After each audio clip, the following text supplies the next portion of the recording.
Welcome to Witchpolice Radio. I'm doing another one of these quick hit conversations, which I like to call them micro interviews, because basically it's a way to have a short talk with an artist or artists that are new to me or new to listeners, or even in some cases new to the local music scene. So I think that the best way to start these off is always to just get some background from the interviewees about who they are and what they're doing, because I know of you. And I've heard some music that you've sent me, but you're still very new to me as far as a listener. So if you could just introduce yourselves maybe and give some background about where the band's coming from. Absolutely. I'm Robert Shaw. I'm the drummer and co-founder of Righteous Fist. I'm Roger Mouflier, singer, songwriter, and guitar player. Cool. And then how long has Righteous Fist been a thing? That's a great question. We've sort of had a lineage of this history that's went maybe like 8 years back now, with many a lineup and many a different formation till now the current records lineup.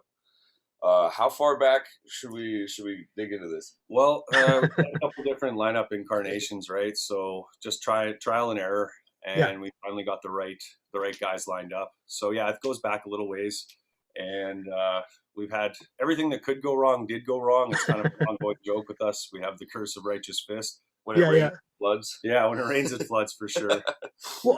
But this is the newest lineup, and so it's relatively new. I guess when you've been around for that long and so in different incarnations, what sort of were you looking for to have a definitive lineup? Like, what is it about the current lineup that you think works? Up until now, we've had lots of creative differences with trying to achieve the sort of rock and roll we want to make. Yeah. And just getting the right people that were dependable enough to want it as bad as we do as regards to playing enough shows, recording and touring and having the same sort of mindset. We've had a lot of members before that have been able to get work done with us, but not get to where we're trying to go as a unit. But finally, we have that now. Excellent answer. And like I remember the first lineup, we went through 7 bass players. One guy actually. That's like Spinal Tap level. Like, that's ridiculous. It was an ongoing joke. It was like Spinal Tap for sure. Yeah. So that was kind of an ongoing joke. We called them the Bowfings. The bogus fingers.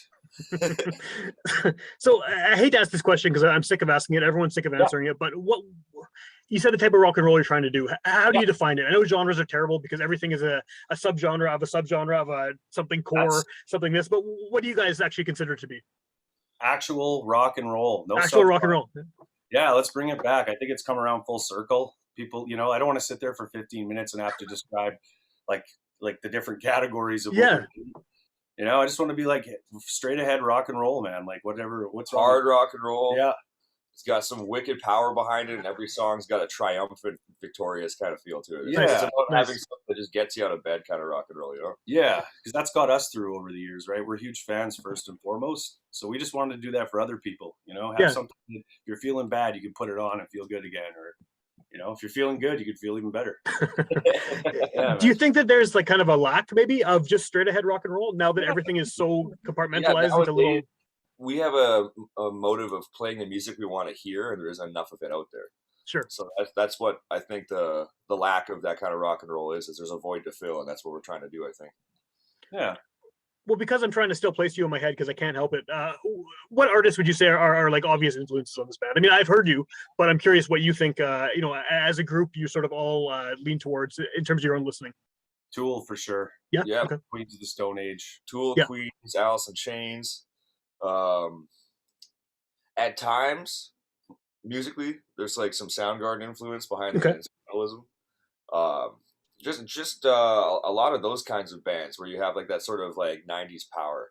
Yeah. They struck a chord with me that I love with that kind of genre, that kind of music. Is that the kind of stuff you grew up on? Because I feel like that was the kind of stuff I grew up on too, for sure. And that, even though I listen to so many different styles of music now, that kind of like whatever year it was when I was in junior high, like 95 or 94 or something, that is absorbed in my brain and I can't ever escape it. Like if I hear Soundgarden, I'm going to turn it up no matter what I'm doing, even if I've been listening to jazz for the last week and a half straight. Like Soundgarden, of course, right? Is it the same kind of deal with you guys? Totally. Yeah. That stuff's etched into my brain. It holds a spot in there that doesn't move. There's like a rotating musical calendar, but that's the one spot that's etched in stone, that genre, that 90s. And then you got things like Motorhead. That's absolutely. I can't believe I didn't mention Motorhead. Motorhead's huge. Honorable mention. Ron Theo, for sure. I know that's the throwback, but like his vocal stylings and such, I don't know. It really inspired me. Well, and there's crossover too, right? Between that 90s rock stuff, the alt rock stuff, and then straight up metal, especially just in terms of vocals and guitar solos and things like that. Like there's certainly a marriage there. Yeah, absolutely. Yeah, it's like a over the year, like a chronicle. Basically, this is like the latest chapter. All the influences that we took in, we're spitting out at this time. Yeah. So kind of neat to like turn it around like that. Absolutely. Yeah. Well, and I don't want to get too stuck on the genre thing because I know we've been talking about it for a while here, but That's okay.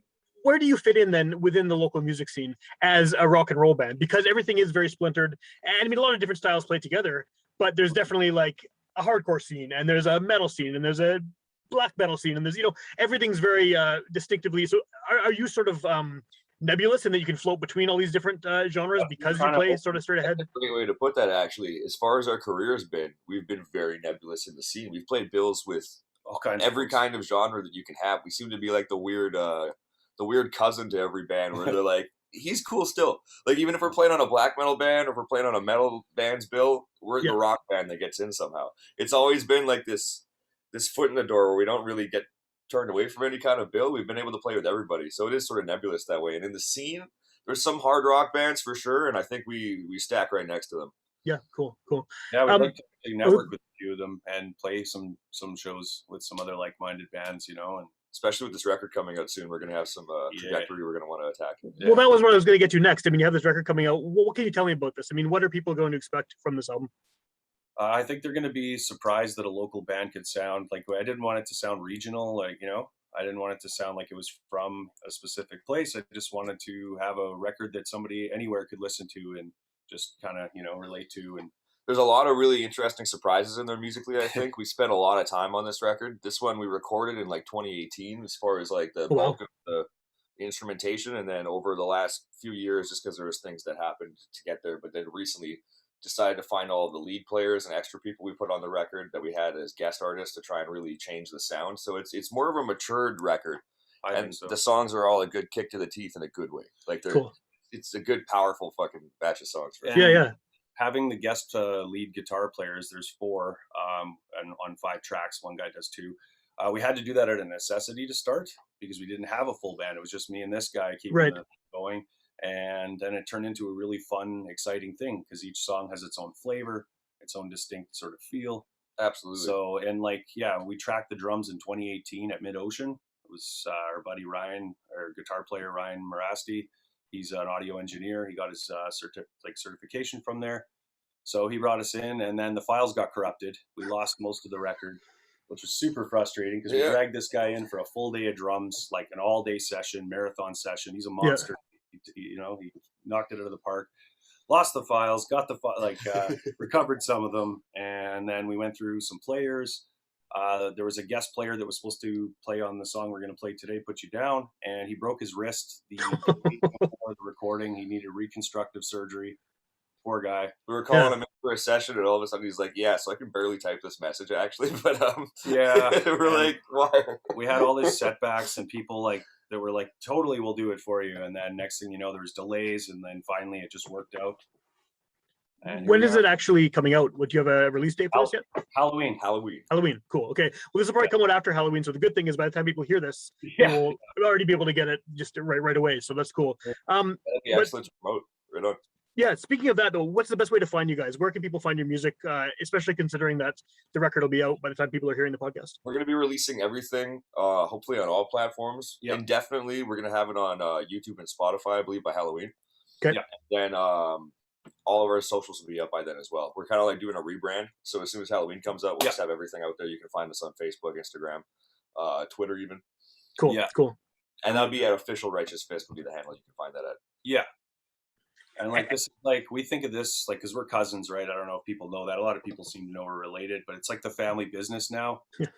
Because our family used to be into old school beverage rooms and stuff and such, like our grandparents and uncles and stuff. And then that kind of fell by the wayside. And now we're kind of like picking it up and, doing the new business is music. Yeah. Right on. Yeah, man. It's cool. That's awesome.